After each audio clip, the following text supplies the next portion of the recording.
Ahora sí, bienvenidos. Muy emocionada de estar en su compañía, de poder compartir este pedacito de mañana junto a ustedes para poder conversar sobre diferentes temáticas que en este momento, pues, muchas a todos nos producen incertidumbre. Así es, porque saben que hablamos un poquito de todo, pero entre ello también de actualidad.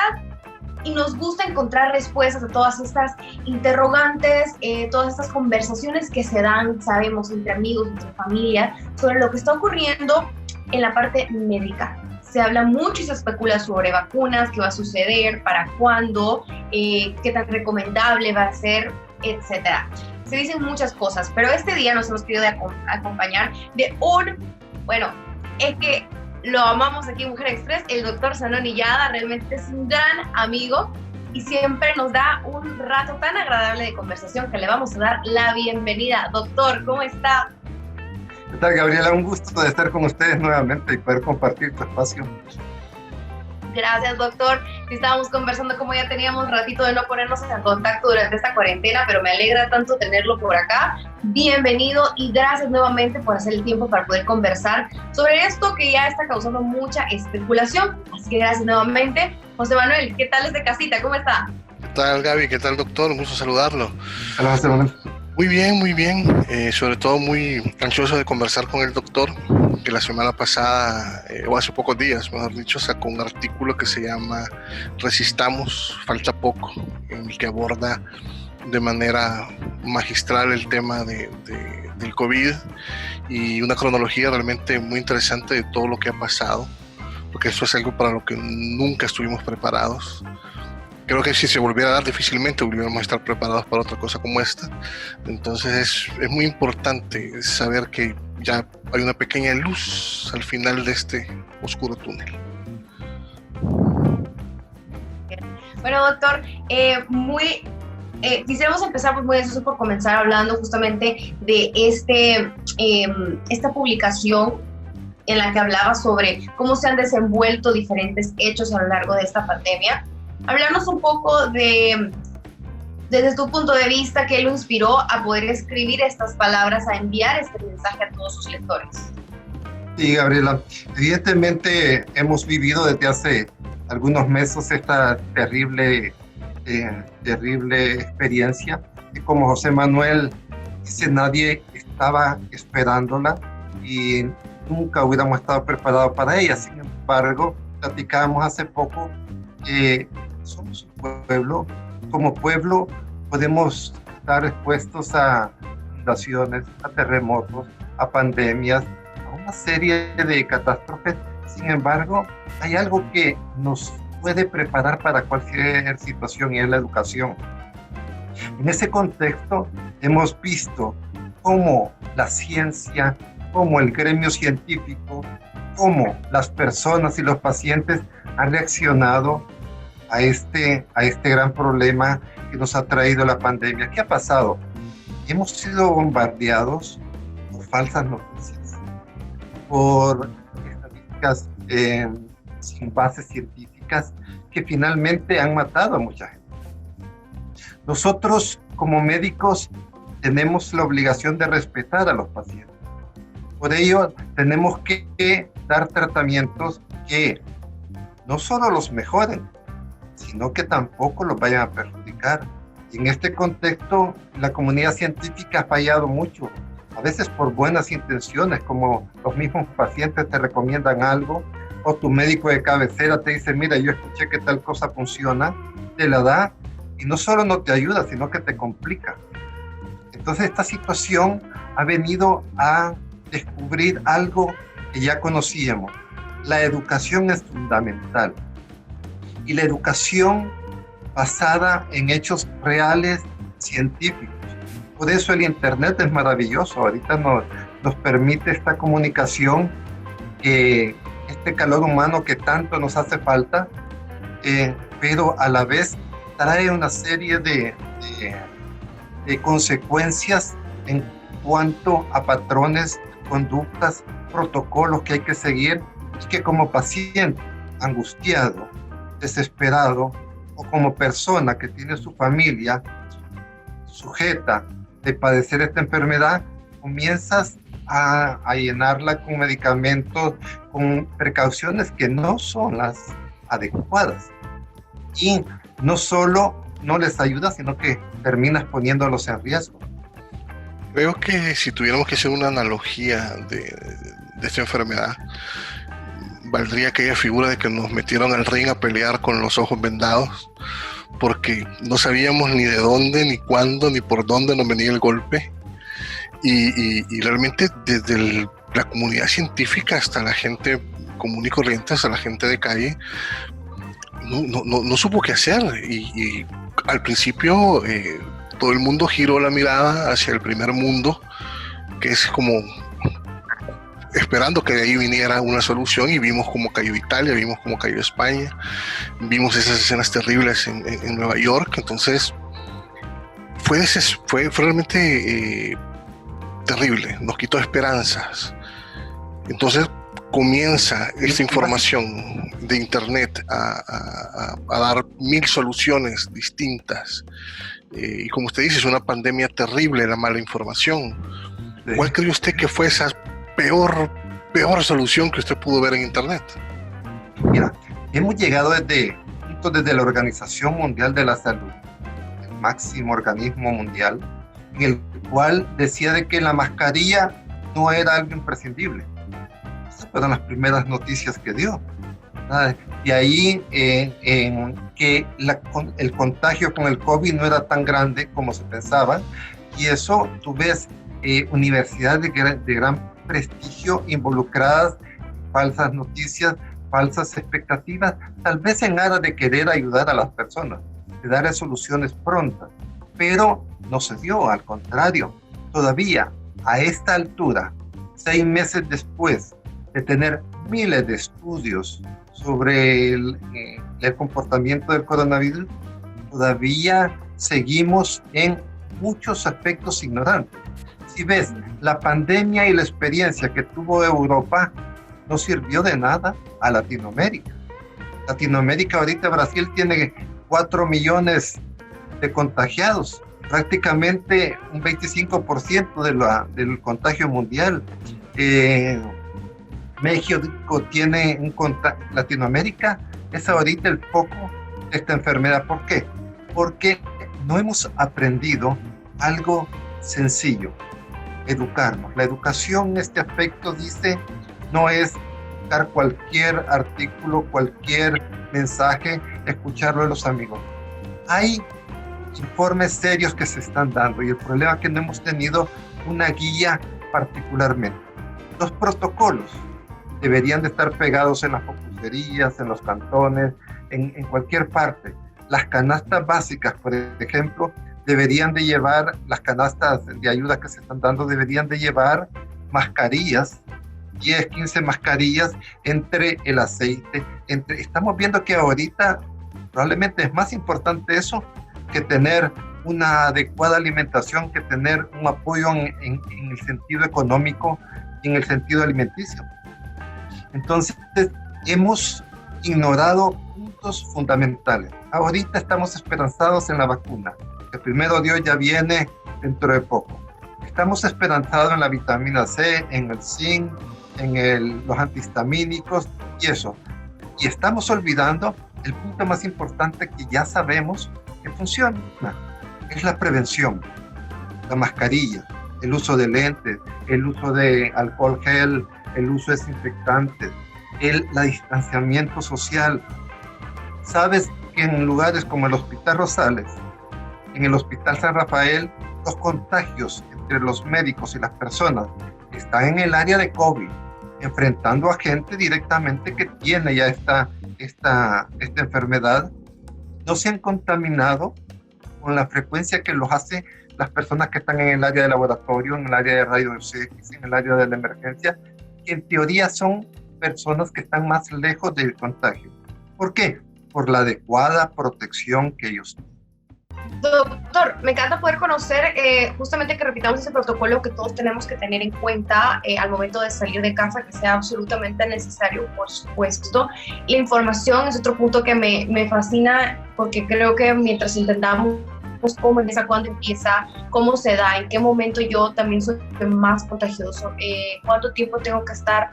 Toda esa parte creo que es elemental para poder sobrevivir esta pandemia y el tiempo que le quede, por lo que me lleva a una pregunta de las vacunas relacionadas al tiempo, porque se escucha mucho decir, es que se tardan 2 años en producir una vacuna, es que tardan tanto tiempo, es que tardan tanto, eso no lo conocemos, todavía peleamos con algo que no le podemos ver el rostro. Entonces, normalmente, ¿cuánto tiempo toma desarrollar una vacuna? Una vacuna normalmente puede tener, por ejemplo, la del ébola tardó 15 a 16 años en desarrollarse. Y la vacuna más rápida que se ha desarrollado es en 18 meses para el SARS. Entonces, sí, evidentemente un proceso serio para el desarrollo de una vacuna tarda. Y todos los gremios, el gremio científico ha estado haciendo un esfuerzo intenso, un esfuerzo enorme, por primera vez visto para el desarrollo de esta vacuna. Actualmente hay alrededor de 200 vacunas en proceso, de las cuales 20 ya están en fase 2 o fase terminal, y hay 4 que ya están en la fase 3, que ya es la fase donde se le está aplicando a miles de pacientes y a miles de personas, y hay 2 en teoría que ya están prácticamente terminadas, que son la que tiene China y la que tiene Rusia. Sin embargo, China y Rusia han sido sistemas de salud muy cerrados, que no abren sus puertas a las investigaciones que hacen, y esto da un poco de temor el hecho que no se conozcan los protocolos que han seguido para llegar a la finalización de estas vacunas. ¿En qué momento, en cuanto la enfermedad empieza a atacar a la población en Wuhan, en qué momento se decide se necesita una vacuna? El coronavirus no es una enfermedad como tal nueva. Tenemos una gran cantidad de coronavirus que dan infecciones respiratorias. El SARS es uno de ellos y se conoce desde hace mucho tiempo. Entonces, evidentemente, desde que se comenzó este problema en Wuhan, en las mentes científicas comenzó a dar vuelta la idea de una vacuna. Tal vez en ese momento no se conocía la magnitud y el grado de contagio que tiene el coronavirus, el SARS-CoV-2 que estamos viendo en este momento. Dichosamente, desde que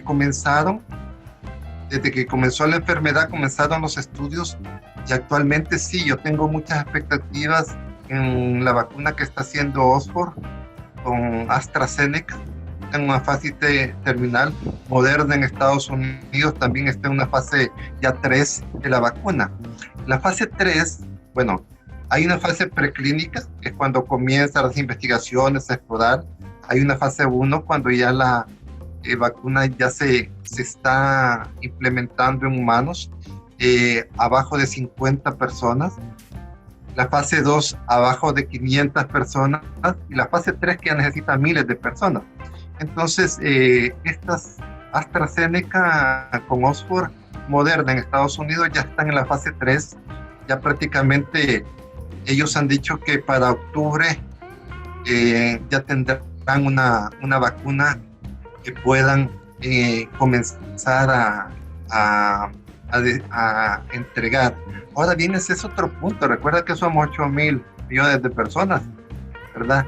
Y un laboratorio puede desarrollar, las expectativas andan en 50 millones de dosis y todo esto. Entonces, realmente va a ser un proceso.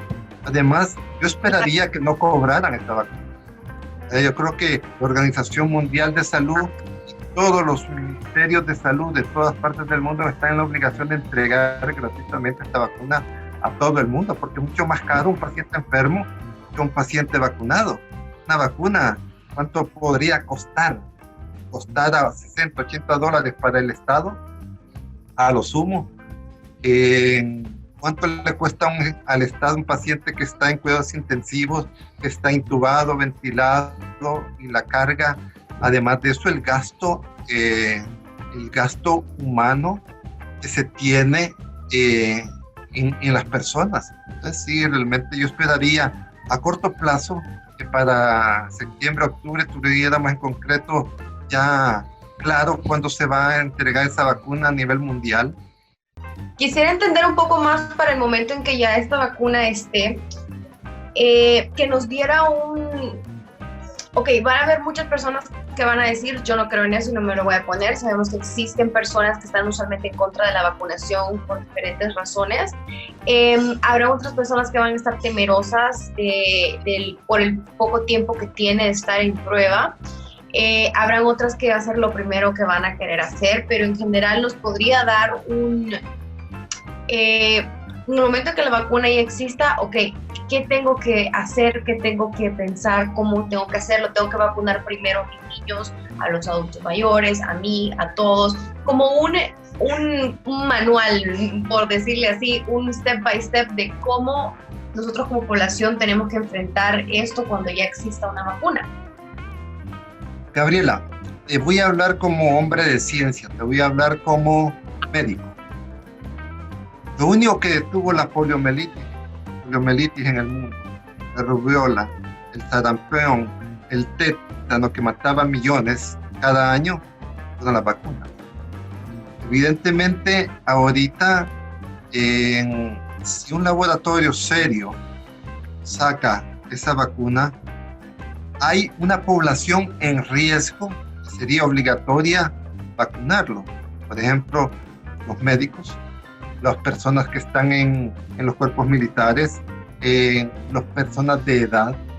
Entonces, por eso es importante que cuando una vez esta vacuna, ya sea el laboratorio que la tenga, sea un laboratorio que tenga en alguna manera lo mínimo, pero confiable en cuanto a las pruebas que se han realizado con esta vacuna.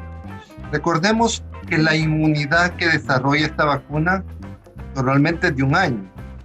Cualquier efecto nocivo que pudiera provocar tendría que verse inmediatamente o en cuestión de meses. Y ahorita ya hay vacunas que desde hace meses están siendo probadas, no han dado ningún problema importante hacia las personas que se lo dan. Hay una tendencia a nivel mundial ir en contra de la vacuna, pero evidentemente ahorita recordemos que si no hay una vacuna, la pandemia va a continuar. Ya vimos que la pandemia no se va ni con el calor, ni con el frío, ni que nos metan presos a todos en las cárceles y que nos saquen. Cuando nos saquen nos volvemos a contaminar. Entonces, esto va a continuar. Y la vacuna, yo pienso que es la única opción que vamos a tener como personas de inmunizarnos y estar por lo menos 1 año libre de este contagio. Entonces, como hombre de ciencia, como médico, yo diría que en el momento que un laboratorio serio entregue esa vacuna, tendrían que comenzarse a vacunar las personas que sobre todo están expuestas a riesgos de mortalidad mayor, como son los ancianos, los diabéticos, los hipertensos, los obesos, ¿verdad? Todas estas personas, Doctor, ¿es recomendable seguir en aislamiento cierto tiempo aún después de la vacuna? Evidentemente, la vacuna, el aislamiento, yo no le llamaría así, yo le llamaría prevención. Esa siempre la debes de tener, ¿verdad? Ahora bien, las personas, tú te vacunas, pero como tú no vas a saber si la otra persona va a estar vacunada, vas a tener que estar con tu mascarilla, vas a estar con distanciamiento social, ¿verdad? Hasta que digan el 100% de la población de El Salvador se ha vacunado, que va a ser difícil tenerlo. Entonces sí vamos a tener que continuar con todas estas medidas de precaución importantes, distanciamiento, que en un momento dado van a tender a disminuirse, pero la pandemia nos ha enseñado que la única medida que realmente nos va a evitar el contagio es